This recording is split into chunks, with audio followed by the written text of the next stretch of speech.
وكذلك على المناصرين. كرة أخرى في العمق إلى الرياض.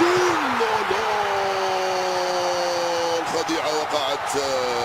الرياض محرز يمنح التفوق للجزائر. 3-2 بلعبة 3-2 لصالح المنتخب الجزائري.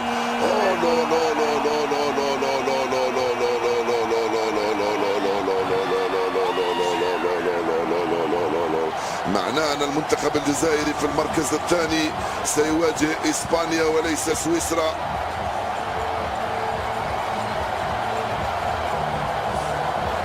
الثواني الأخيرة من عمر المباراة وسط دهشة كبيرة.